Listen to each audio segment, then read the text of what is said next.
কালকে দিদির সাথে দেখা হলো। কালকে দিদি এসেছিলো, তো খুবই মজা হলো। তখন খুবই বোর হচ্ছিলাম একা একা, তো ও এসেছে, আমার খুব ভালো লাগছিলো। তো দিদি আজকে এসেছিলো সকালে, এখানে মানে শ্বশুরবাড়ি মানে পিসির বাড়ি, মানে এখান থেকে কিছুটা মানে 4-5 পা হাঁটলেই ওর শ্বশুরবাড়ি। তো একটু এসেছিলো ওখান থেকে একটু আগে, তো বললো যে ওখানে ঘুরতে যাবো, তা তুই রেডি হয় না।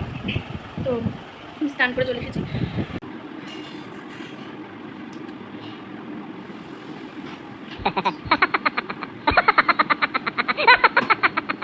মুখে কিছু মেকআপ করবো না, কারণ প্রচণ্ড পিম্পল হচ্ছে গালে। যদি মেকআপ করি তাহলে আবার পিম্পল হয়ে যাবে আরও বেশি। তো খালি চোখের একটুখানি রং চং করবো আর একটু টিপ করবো, লিপস্টিক, ব্যাস।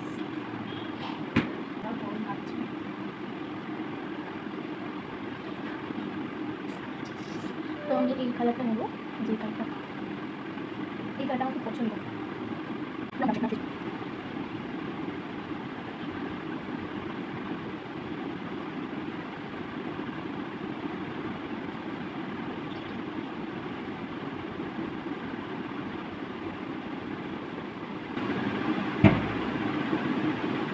কারণ এটা তো হালকা কালার, সামনাসামনি না দেখলে বুঝতে পারবো না। সামনে দেখলে সুন্দর লাগে, সুন্দর। নিজেকে সেভাবে ভিক্টোরিয়া পারা যায়, বলো কি করিয়া।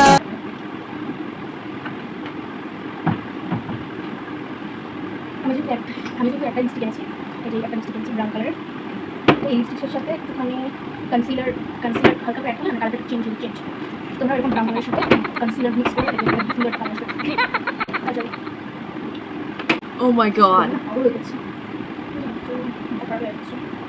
ব্রাউন শেডটা একটু লাগবে। ব্রাউনটা মাখতে সেই ছিল, ব্রাউনটাই মাখিয়ে আমি সারা জীবন। অন্যান্য কালারগুলো কম।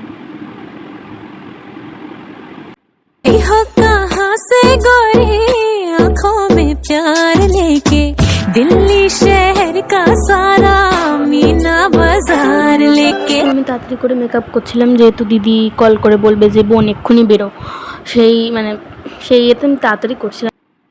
गजरा मोहब्बत वाला अखियों में ऐसा डाला गजरे ने ले ली मेरी जान। তো আমিও রেডি আর পৌঁছেও গেছি যেখানে ঘুরতে যাব, মানে ঘুরতে নিয়ে যাবে বলছিল। তো দেখো, এটা বাংলাদেশের মানে বর্ডারের সামনে পুরো। তো এখানে ঘুরে কিন্তু খুব মজা লাগলো, জায়গাটা কিন্তু খুবই সুন্দর। Hello, friend. গরমে মানে ঘুরতে যাওয়া মানে পুরো কি বলবো, কিন্তু মানে এখানে একটু ঠান্ডা ঠান্ডা ছিল, যেহেতু বড় বড় গাছপালা ছিল আর ঠান্ডা ঠান্ডা হাওয়া হচ্ছিল। তো আমরা হাঁটতে হাঁটতে চলে গেলাম একটু জমির দিকে। তো এই দেখো, এই জমিতে গিয়ে একটু সবাই মিলে একটু মজা করলাম। আর মাঠে গেলেই যদি এরকম সবজির গাছ থাকে অনেক, তাহলে তুলতে তো ইচ্ছা হবেই। ওই জন্য দিদি তো পুরো তুলছে পটল, তারপরে বেগুন, অনেক কিছুই। তো আমিও ভাবছিলাম নেব, বাট আমি তো ব্যাগ নিয়ে যাইনি, সেজন্য আর তুলিনি।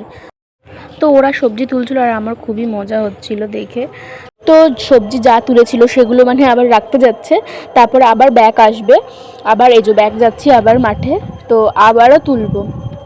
মানে পটলের যে লতি হয় সেগুলো, তারপর মানে কুমড়ো, মানে অনেক কিছু, মানে বেশ মজা হাসাহাসি অনেক কিছুই হলো সেদিন মানে ওখানে গিয়ে।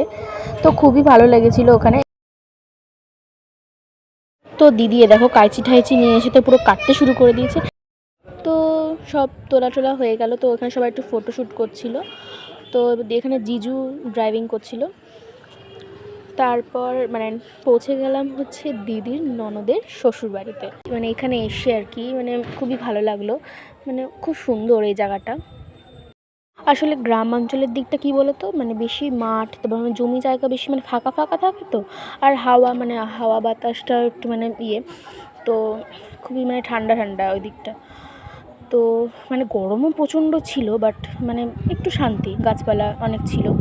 তো এই দেখো এইদিকে একটা পুকুর ছিল, ওই পুকুরটা মানে ওদের, মানে দিদির যে ননদ তাদের।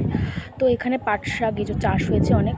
তো আরও যেতাম ওইদিকে, কারণ এত রোদ, তাই জন্য আর যাওয়া হয়নি। তারপরে গাড়িতে উঠে গেছিলাম, তারপরে মিষ্টির দোকানে দাঁড় করালো। আর গরমে মিষ্টি দই খেতে কিন্তু খুব ভালো লাগছিল, ঠান্ডা ঠান্ডা। তো চলো আজকের মতো এইটুকুনি, আবার দেখা হচ্ছে একটা নেক্সট ব্লগ নিয়ে।